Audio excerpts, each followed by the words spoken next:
Hi everyone, this is part 4 of my Geometry A General Topics Overview.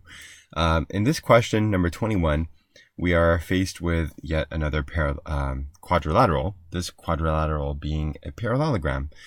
And there's some interesting properties of parallelograms, but we have to only consider one of them in this particular case, and that is that the opposite angles, this one here and that one there, are congruent. And that's one of the properties of parallelograms. Opposite angles are always going to be congruent. So I could say the same thing about angles E and G, but we're not going to concern ourselves with those at this time.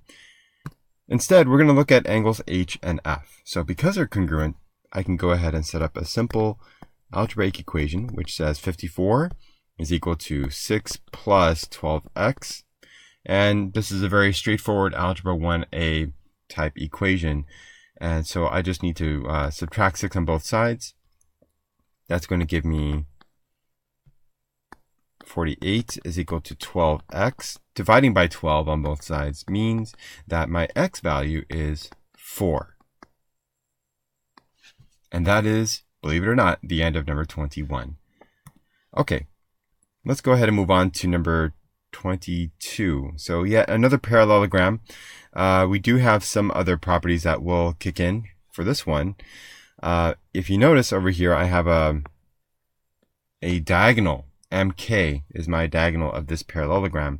And so what that does is it has to shift my way of thinking from opposite angles being congruent to the idea of parallel lines and the types of angles that are involved with that.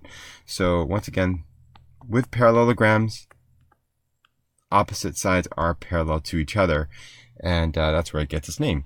And so what that means is that this being the transversal creates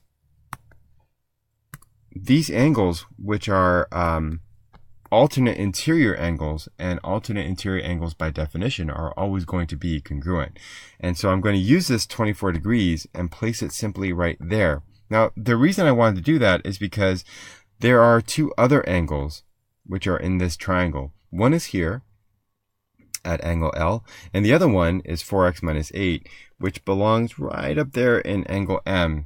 And it was a little too big to fit into that angle space, so it was pushed down a bit. But it is indeed an angle. And what that means is that I'm given 2 angles out of 3 to work with. And when I know that this is 24 degrees over here, I can bring that into the picture. And now I know that what I have to use to solve for x is the triangle angle sum theorem. So all this is kind of leading the information to that conclusion that I need to use the triangle angle sum theorem. And all that means is that these 3 angles together form 180 degrees. So I'm going to write it just the way I said it. So here we go. It's going to be 4x minus 8 plus 124 plus 24 is equal to 180 degrees. So if I combine, actually, let me do it this way. If I combine my terms going left to right, that would be these two first. That would be 4x plus, that would be 116 plus 24 equals 180. And then combining these two terms, I get 4x plus 140 is equal to 180. And then if I subtract 140 from both sides, I get 4x is equal to 40, which means that x is equal to 10.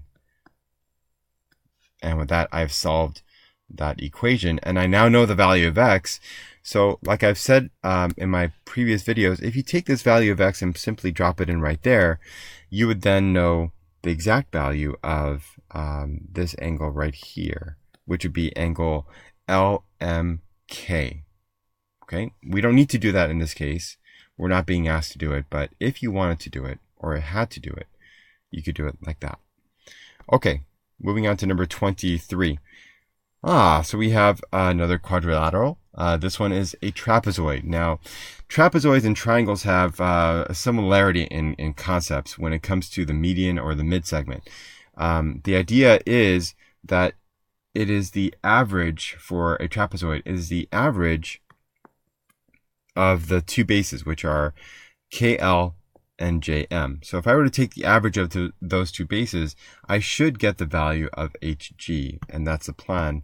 So let's go ahead and apply it. So it's going to be, in concept first, it's going to be HG is equal to KL plus JM, all divided by 2. Some people like to write it like this, 1/2 of KL plus JM. However you like to write it, just understand that they mean the same thing, okay? It's kind of stylistic and personal preference. So substituting the values in, I get 5.3 plus 11.5 divided by 2, and that would be 16.8 divided by 2, which means that the value of HG is 8.4. And with that, I'm finished. Just like that. Okay, again, it's just the average of the two bases. All right, let's see what's next. Number 24, I have to move down. Number 24, I need to find the measurements of the angles, indicated. So that would be this lonely angle up there, angle R. Now, one thing that your eye should be drawn to right away is that there are markings here on the two sides of this trapezoid. And that's important because what that indicates is that this is an isosceles trapezoid specifically.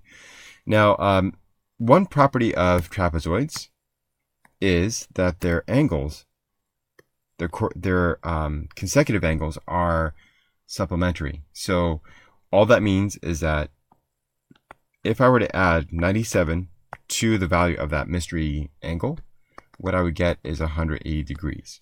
Okay, you have to remember that trapezoids have bases that are parallel to each other. So this this side, this RS, is acting as a transversal, and that means that angle R and angle S are same side interior angles, much the same way as these would be same side interior angles, and they would be supplementary. So are angles R and S. Okay. So that's where I'm getting the 180 degrees from. Okay, getting back to this, if we simply subtract 97 from both sides, then what we would get is this would be 83 degrees. Okay, so the value of angle R is 83 degrees. Okay, that's number 24. Moving on to number 25. So yet again, another trapezoid.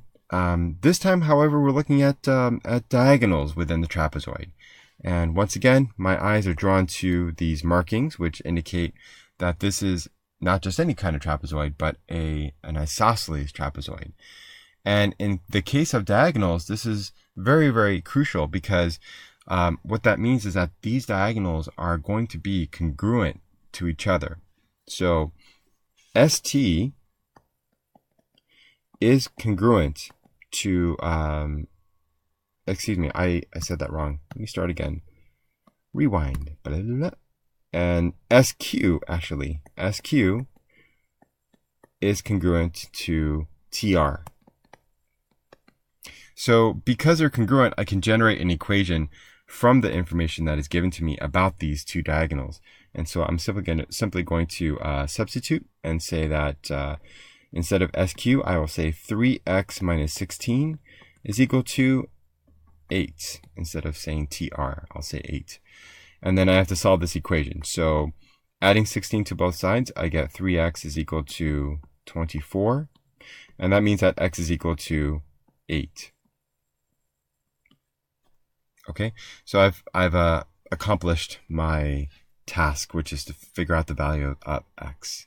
X is 8. Okay, important note to walk away with from here is simply that the diagonals in an isosceles trapezoid are going to be congruent. That provides a setup for everything.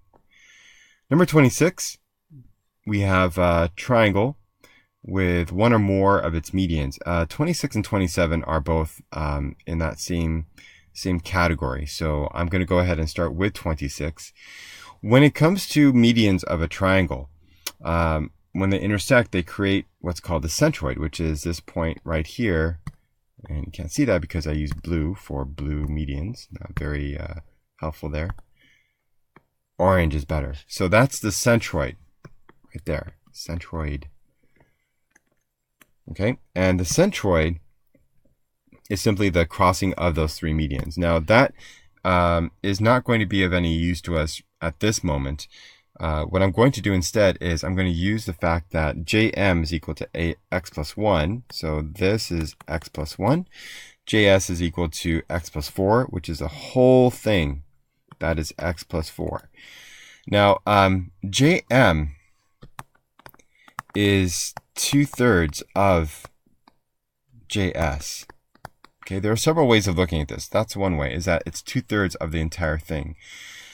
So if I wanted to set it up that way, then I could simply replace what I have into this formula, and that would be that x plus 1 is equal to 2/3 of x plus 4. Okay, and then I have to solve this. So that would be x plus 1 is equal to, actually, let me get rid of that fraction here. That's kind of bothering me a little bit. So I'm going to eliminate my fraction, and I'm going to do that by multiplying everything by my denominator. My denominator is 3, so I'm going to wipe it out by using that magic number, and this is what I get. So 3x plus 3 is equal to 2 times x plus 4. And then distributing, I get 3x plus 3 is equal to 2x plus 8. Now, if I do two things at once, if I swing this over there and move this over there, then what I get would be the answer, which would be x is equal to 5. Okay, that's my answer for number 26. Key thing to walk away with from here is simply that this longer segment out of the whole thing is simply 2/3 of the whole thing. Okay, all right, last one, number 27. So for number 27, we need to find x. dE would be this whole thing here is 7x minus 4. And WE is 3x. That would be this part here. Okay, well, because these are mid-segments, that means that point W is the midpoint of DE. And so I could say this in a couple of ways. I could say that WE, if I were to double that, in other words, two of those, what I would get is one whole side of this triangle, which is called DE. So replacing what I have, I get 2 times 3x is equal to the whole thing, which is 7x minus 4. That means that if I solve this, I get 6x equals 7x minus 4. And if I do some fancy footwork, moving this over there and that over there, what I get is 4 is equal to x. And that would be the end. So I hope this video did help you out. Please check out the other videos if you haven't already, and leave comments. I always read them, and they're always helpful to me, so I can know how to better help you. And as always, thanks for taking the time to watch. Take care. Bye-bye.